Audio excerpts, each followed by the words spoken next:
പങ്കുവയ്ക്കുന്നു തിരുവനന്തപുരത്ത് നിന്ന് ഡി ബിനോയ്.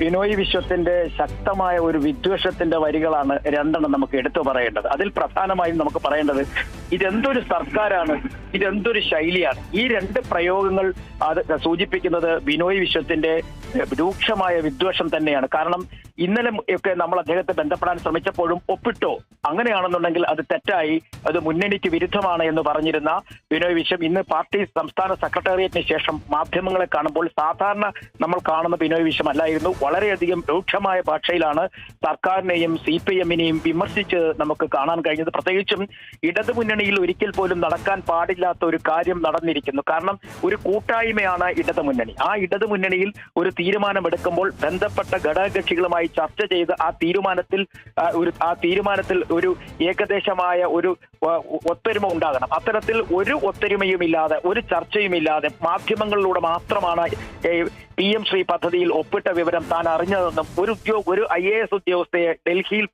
പറഞ്ഞുവിട്ട് കേന്ദ്ര സർക്കാരിന്റെ ഈ പദ്ധതിയിൽ ഒപ്പിട്ട നയപരമായ തീരുമാനം സംസ്ഥാന സർക്കാരിന്റേത് തിരുത്തപ്പെടേണ്ടതാണ് എന്ന തരത്തിൽ തന്നെ അദ്ദേഹം പറഞ്ഞു വെക്കുന്നു. കാരണം വളരെ രൂക്ഷമായ ഭാഷയിൽ തന്നെ അദ്ദേഹം പറയുകയും ചെയ്തു.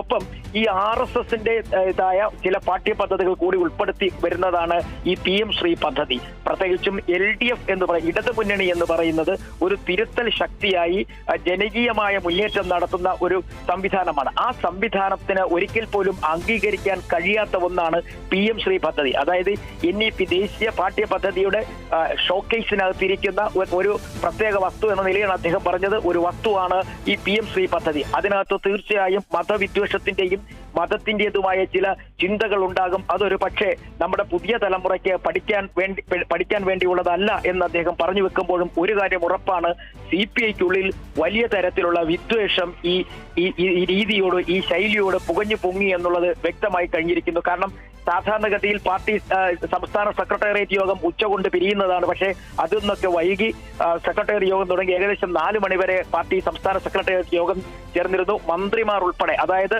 പ്രത്യേകിച്ചും റവന്യൂ മന്ത്രിയും ഒപ്പം തന്നെ ഭക്ഷ്യ സിവിൽ സപ്ലൈസ് വകുപ്പ് മന്ത്രിയും ഒക്കെ ഇതിൽ രാജിക്ക് തയ്യാറാണ് എന്ന് പാർട്ടി സംസ്ഥാന സെക്രട്ടറിയെ നേരിട്ട് അറിയിക്കുന്നു. അപ്പോൾ അത്തരത്തിൽ ഒരു എടുത്തുചാട്ടം വേണ്ട എന്ന് മുതിർന്ന നേതാക്കൾ പറയുന്നു. അതിന്റെ ഭാഗമായിട്ടാണ് ഈ വസ്തുതകൾ ചൂണ്ടിക്കാണിച്ചുകൊണ്ട് LDF കൺവീനർക്ക് കത്തു നൽകും, CPM-ന്റെ സംസ്ഥാന സെക്രട്ടറിക്കും കത്തു നൽകും. ഇത് തിരുത്തപ്പെടേണ്ടതാണ്, തിരുത്തിയേ മതിയാകൂ എന്ന് കാണിച്ചുകൊണ്ട് തന്നെ കത്തു നൽകും എന്ന് അദ്ദേഹം വ്യക്തമായി പറയുന്നു. കാരണം PM ശ്രീ പദ്ധതി ഒരിക്കൽ പോലും ഒരു മുന്നണിയുടെ നയവുമായി യോജിച്ചു പോകുന്ന ഒന്നല്ല.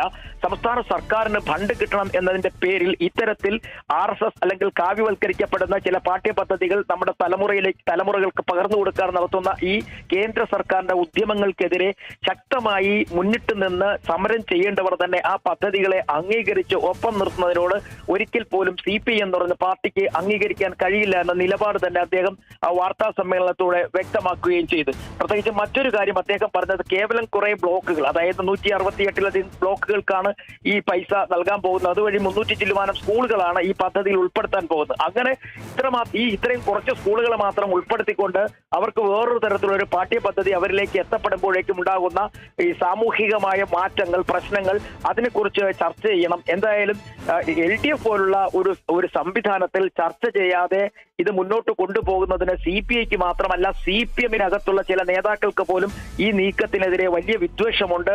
അത് ചർച്ച ചെയ്യപ്പെടേണ്ട സാഹചര്യമാണ് നിലവിൽ ഉള്ളതെന്ന് അദ്ദേഹം പറഞ്ഞു വെക്കുന്നുണ്ട്. എന്തായാലും CPIക്ക് സാധാരണഗതിയിൽ ഒക്കെ തന്നെ ഭയപ്പെടുന്ന ഒരു സമീപനം ഇത്തരം കാര്യങ്ങളിലൊക്കെ എടുക്കുന്നുണ്ട്. കാരണം ആദ്യഘട്ടത്തിൽ വെറുപ്പും വിദ്വേഷവും ഒക്കെ പ്രകടിപ്പിക്കുമെങ്കിലും പിന്നീട് ചർച്ചകളിലേക്ക് അടുക്കുമ്പോൾ തിരിച്ച് മലക്കം മറിയുന്ന ഒരു രീതിയുണ്ട്. എന്നാൽ CPI ഇത്തവണ അതിന് വഴങ്ങുമോ എന്നുള്ളത് നമുക്ക് കണ്ടറിയേണ്ടിയിരിക്കുന്നു.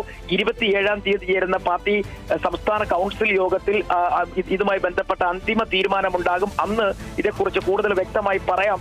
ആലപ്പുഴ വെച്ചാണ് പാർട്ടി സംസ്ഥാന കൗൺസിൽ യോഗം ചേരുന്നത്. അവിടെ അന്ന് പുന്നപ്ര വയലാർ സമരവുമായി ബന്ധപ്പെട്ട പരിപാടികൾ, ചടങ്ങുകൾ അവിടെ നടക്കുന്നത് കൊണ്ടാണ് ആലപ്പുഴയിലേക്ക് തൽക്കാലം ഈ സംസ്ഥാന കൗൺസിൽ യോഗം ചേരുന്നതെന്നും അദ്ദേഹം പറഞ്ഞു. എന്തായാലും LDF-നകത്ത് വലിയ തരത്തിൽ ഇത് ഉന്നയിക്കും. അത് ഉന്നയിച്ചുകൊണ്ട് തന്നെ മുന്നോട്ട് പോകും എന്ന് CPI വ്യക്തമാക്കിയിരിക്കുന്നു, നയം വ്യക്തമാക്കിയിരിക്കുന്നു.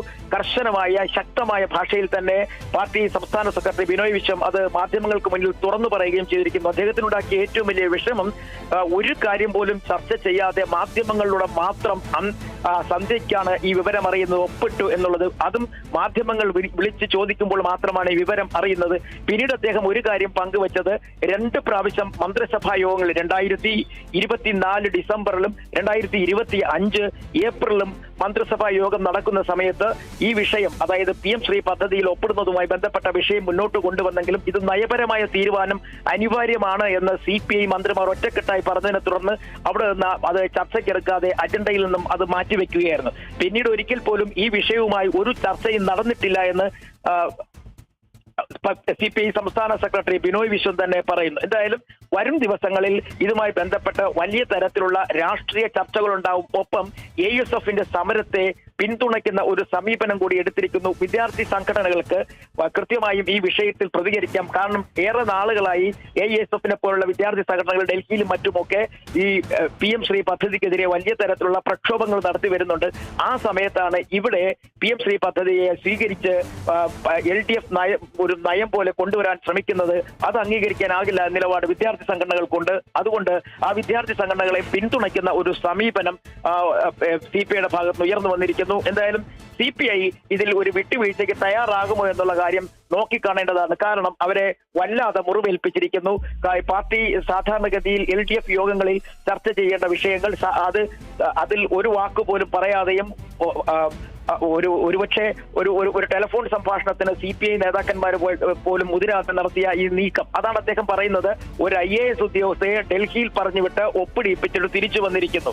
ഈ പറയുന്ന രീതിയിൽ ഉള്ള ഒരു അല്ലെങ്കിൽ എന്തുമാത്രം ഏതൊക്കെ തരത്തിലാണ് ഇതിൽ സാമ്പത്തിക നേട്ടം ഉണ്ടാകുന്നത് എന്നുള്ളതിനെ കുറിച്ച് ഒരു വ്യക്തത പോലും ഇല്ലാതെയാണ് ഈ തരത്തിൽ ഒപ്പിട്ടിരിക്കുന്നത്. ഒപ്പം മന്ത്രി V ശിവൻകുട്ടി നടത്തിയ വാർത്താ സമ്മേളനത്തെ കുറിച്ചും അദ്ദേഹം പറഞ്ഞു. അദ്ദേഹത്തിന്റെ ശരീരഭാഷ തന്നെ ഇത് എന്താണ് എന്തിന്റെ ഗൗരവം, എന്തുകൊണ്ടാണ് CPI ഈ PM ശ്രീ പദ്ധതിയെ എതിർക്കുന്നത് എന്നുള്ളതിന്റെ ഗൗരവം പോലും മനസ്സിലാക്കാത്ത തരത്തിൽ അദ്ദേഹം വളരെ ലാളിത്യത്തോടുകൂടി വളരെ ഭംഗിയായി ഇത് അവതരിപ്പിച്ചു പോകുന്ന കുറെ കണക്കുകൾ നിരത്തി. പക്ഷെ ഇതൊന്നും ശരിയായ രീതിയല്ല. പാർട്ടിക്കകത്ത് അല്ലെങ്കിൽ ഇടത് നയം എന്ന നിലയ്ക്ക് പാർട്ടികളെ വിളിച്ചിരുത്തി ചർച്ച ചെയ്തൊരു തീരുമാനമെടുത്തിട്ട് ഒപ്പിടേണ്ടതായിരുന്നു തന്നെ അവസാനം വരെ അദ്ദേഹം പറയുകയും ചെയ്തു. MS ശരി ഡി ബിനോയ്, കേന്ദ്ര സർക്കാരിന്റെ വിദ്യാഭ്യാസ പദ്ധതിയായ PM ശ്രീയിൽ ഒപ്പുവെച്ച സംസ്ഥാന സർക്കാർ നടപടിയിൽ അതിരൂക്ഷമായ വിമർശനം നടത്തിയിരിക്കുകയാണ് CPI സംസ്ഥാന സെക്രട്ടറി ബിനോയ് വിശ്വം. എന്തൊക്കെയാണ് ആ വിമർശനമെന്ന് വ്യക്തമാക്കുകയായിരുന്നു തിരുവനന്തപുരത്ത് നിന്ന് ഡി ബിനോയ്. CPIയുടെ എതിർപ്പ് ഇങ്ങനെ തുടരുമ്പോഴും PM ശ്രീ പദ്ധതിയിൽ നിലപാടിൽ ഉറച്ചു നിൽക്കുകയാണ് CPIM. PM ശ്രീ പദ്ധതിയിൽ നിന്ന് ലഭിക്കേണ്ട പണം കേരളത്തിന് ലഭിക്കണമെന്ന് തന്നെയാണ് നിലപാട് എന്ന് CPIM സംസ്ഥാന സെക്രട്ടറി MV ഗോവിന്ദൻ മാസ്റ്റർ പറഞ്ഞു.